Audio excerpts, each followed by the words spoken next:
I hope, ooh, hold on, this is hard for me.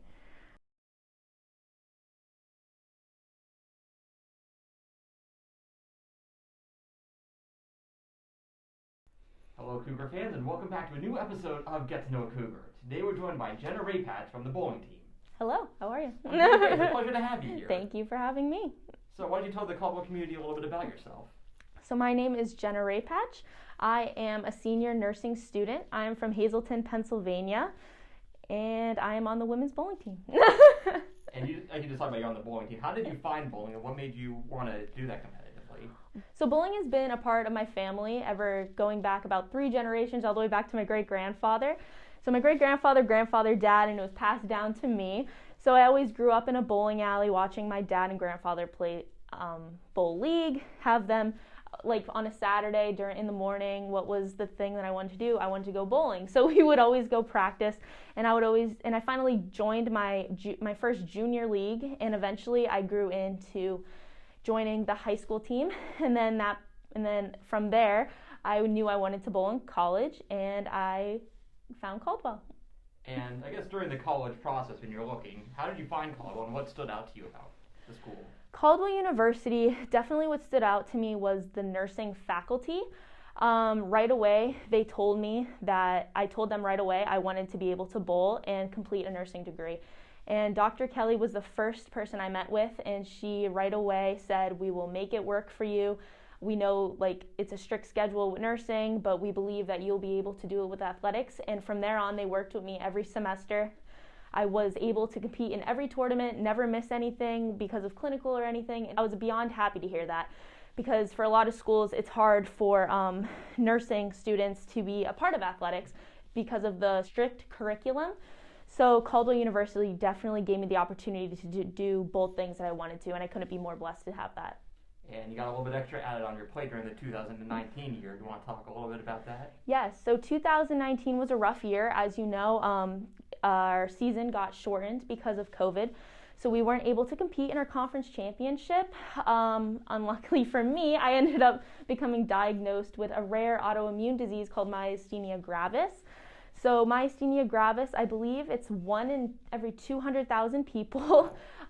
So basically what it is where the pathway between the nerves and the muscles get blocked, and it could actually cause weakness of all the voluntary muscles. So eyesight, chewing, motor grips, breathing, anything physical like that, it can put a stop to it. So for me, I had double vision. I wasn't able to speak for some period of time after saying a couple sentences. My fine motor grasp was limited. I wasn't able to squeeze or wash my hair in the shower. So it definitely made me be more grateful for the little things. You don't really think about, oh, I'm gonna wake up and not be able to see, or you take a lot of that stuff for granted. So it definitely gave me a new viewing on life in a sense, and it definitely impacted my life. And things like that don't go away, but you're at the point now where you can do your day-to-day stuff, hopefully hassle-free. How did overcoming that really help you grow? Yes, so I finally ended up getting diagnosed about 2 or 3 months later. I was able to start the proper medications for it, and there is no cure for myasthenia gravis, but there is a way to limit the symptoms, make do, and still be able to complete your daily activities. So right now, no, I'm not suffering from any symptoms at the moment. I still have flare-ups here and there, like any chronic disease I would feel. But it definitely gave me a new viewing, so definitely made me stronger as a person. For my bowling, it definitely made me stronger, listening to my body of what I have to do, waking up every day. So knowing, oh, if today's not really, my body's feeling weak, I'm gonna take it a little bit slower. I'm not gonna push myself as hard. But with this disease, I'm not necessarily a different person. I still hold myself to the same standards I would anybody else. I don't find it as an excuse in my bowling specifically. If you talk to Coach Ken, he'll tell you the same thing. I'm definitely still hard on myself with that. But it definitely impacted the way I look at life, and just made me all around more grateful for everything I get to do each day. And overcoming something like that must have been very difficult, but the people at Caldwell, Coach, I'm sure they were all very supportive. How did they help you get through this? Definitely. So first off, right when I got diagnosed, about 1 or 2 days after, the first thing I did was I called Coach Ken and I told him, and he heard about the disease before. A friend of his actually had it, and I remember ending that phone call. He texted me, and the words were, "MG is no match for JR." So right then and there, that put a smile on my face. Coach Ken knows me better than anybody that I'm not going to let anything stop me, and definitely I'm going to continue bowling no matter if, I don't know, anything happens. I'm not going to stop. So he definitely right then and there, that put a new mindset in my head, knowing that I'm capable of accomplishing this. I'm a strong person, and I know it's not going to get the best of me. And then my teammates, nothing but support from them.